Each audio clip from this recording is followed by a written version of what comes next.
John of the Eye Patch, Chapter 37. With pirates closing on all sides, John had only one place to go. He had to get back to Anne's cabin. He slammed the door behind himself, and he slid the crossbar into place to secure the door. The door shook from the force of angry pirates slamming against him. John leaned against the doors as if his small frame would somehow help the sturdy wood beam and keep them shut. "What's wrong?" Anne stared at him with wide eyes. "There's an entire crew of angry pirates after me." John dropped the now empty flintlock pistol, and he tucked the saber into his belt. "Why don't you let me talk to them?" Anne said. "I don't think that there's going to be any talking, at least not talking our way out of this." "Just give me a minute with my father," Anne smiled. Like a crew of angry pirates was as ordinary as greeting the mailman. John realized she didn't grasp the full extent of what the situation was and tried to explain. "He was tying up our crew after we gave him a bribe. He ties up a lot of crews, John. Maybe it seems different when it's your crew that's getting tied," John said. The cabin had an actual bed, the first one John had seen on a pirate ship. It had a small desk and cabinets. He opened the cabinets and was disappointed to see that all they had were clothes and bedding. The desk held nothing but paper, pens, and ink. He looked out the aft window. There was no obvious handholds to utilize an escape, and the water was very long, a very, very long ways down. "What are you doing, John?" Anne asked. "I'm looking for a way out." "Where are you going to go?" "I'm going to go back to my ship." "That won't be much of an escape, unless you disable the rudder. Queen Anne's revenge will catch you." "I already tried that, but it's been reinforced." Anne leaned out the window. "It hasn't been reinforced down below." "That's a really long way down, though." John leaned out as well. "Maybe I don't have to disable the ship, just slow it down a little bit." "How are you going to do that?" Anne asked. The anchor seems like a good place to start. It took forever to pull that back up last time I was on the ship." "What's to keep your father from sinking you with cannons?" "What's to keep my father from sinking you with cannons?" Anne asked. She did have a point, John realized. And as much trouble as he was causing, Blackbeard might just simply sink the Dragon of Plunder. If only he traveled to the future, where there would be some kind of shields, and John had an epiphany. Shields don't have to be physical to work. "You're coming with us," he told Anne. "Of course." "Wait, what?" Anne's mouth started to open. "I'm coming with you?" "Just to make sure we make it back to Nassau.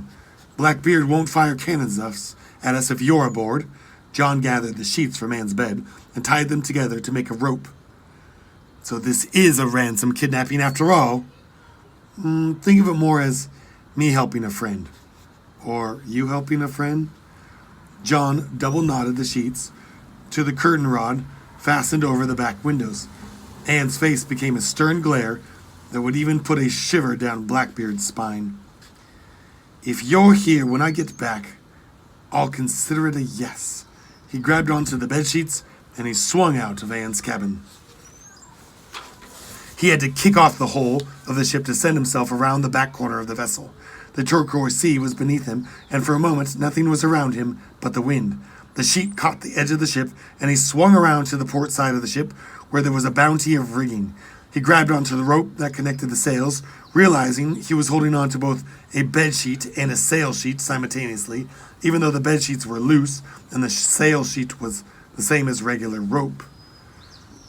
John slid the saber from his belt, and he hacked at the end of the sail sheet until he chopped it free.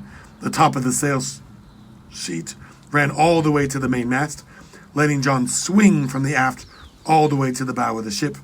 His feet dangled in the air over angry pirates.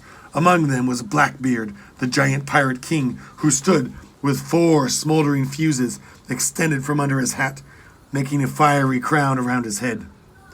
"Scoundrel! Bilge rat!" Blackbeard yelled while pulling flintlock pistols from his chest and firing them one at a time at a swinging John. The rope swung as far as it could go, and John let go, falling onto the forecastle. He scrambled to his feet. Pirates flooded over the main deck. John didn't have time to think. He ran to the anchor and he chopped at the ropes that pinned it to the side of the ship. Away with the ropes. The anchor fell into the sea. Its weight pulled links of chain with a heavy clink, clink, clink, clink, clink, clink, clink. Blackbeard fired another pistol. Crack, crack, and another crack. Saber-wielding pirates were almost on John. He grabbed onto another chain. Losing his grip on the saber, the sword fell and flung into the sea below. John held fast to the chain, and he rode it down until he could leap from the chain to plant his hands on the sill of a cannon port and vault onto the lower deck of the ship. He was surprised to see the gun deck completely empty. Well, they can't shoot at us if they don't have fuses, and he dashed through the cannon deck, grabbing every fuse he could find. He piled them in a large metal bin. Using a still smoldering lighting stick, he lit all the fuses, and they burned, but only a little smoke came from them. Blackbeard's men will put that out before the fuses burn. John looked around the deck for some kind of accelerant. His dad sometimes used liquid fuel to start the charcoal barbecue. Nothing like that here. There were kegs of black powder. John remembered what he learned about gunpowder. It made a lot of smoke and burned instead of exploded. He grabbed a handful and threw it into a pile of fuses. It sparked and sputtered, with great billowy clouds of black, acrid smoke coming out. He tossed handfuls after handfuls on the fire, creating suffocating black smoke clouds, so much so that he had to climb back out the gun port and hang from the side of the ship just to breathe. Plumes of smoke billowed out the dozen gun ports along the side of the ship. Shouts of "Fire! Fire!" were drowned by Blackbeard's deep voice yelling, "Fetch the buckets! Save the powder magazine!" John spider climbed along the port side of the ship until he reached the aft where the knotted bedsheet hung in wait. The sheet made climbing back to Anne's window easy. He wondered who he'd see when he got to the window. Anne? Blackbeard? Pirates? Only one way to know. He pulled himself to the windowsill. "I'm not going to be able to climb like you." Anne stood alone with her hands crossed. "Just hold on to me," John said. She climbed out the window, draping one hand over John and using her other hand to grab onto the sheet. They slid down until they were at the end of the sheets, both still hanging. "Now run along the ship," John told her. They planted their feet and ran in tandem across the back of Queen Anne's Revenge towards the Dragon of Plunder. When they ran out of aft planks to run on, they swung out in the open and over the much shorter Dragon of Plunder. "Jump!" John yelled, and they let go and fell through the air to the quarterdeck of the smaller pirate ship. John landed in a roll, tumbling back to his feet. His gunshot-wounded arm scraped the deck, and John let out a whelp from the tenderness of the arm. No time to worry about infection now, he thought. He looked behind himself. Anne was in a heap on the deck. He hurried to her side. "Anne, are you okay?" She sat up, her eyes unfocused and dizzy. "I think I hit my head," she said. "Just stay put. I'll be right back." John dashed across the quarterdeck and leapt to the main deck. He landed on his feet, and he managed to stumble across the deck without falling. He found a discarded dagger, stuck blade first into the gunwale and pulled it free. He quickly cut his mom's bindings, and then moved to Blackbird and Mr. Owens. "Rusty," John yelled to the navigator, "I need you to start yodeling." "Now?" Rusty asked. "Yes, as loud as you can, so Blackbeard and his crew can't communicate." Rusty cleared his throat and he started to yodel.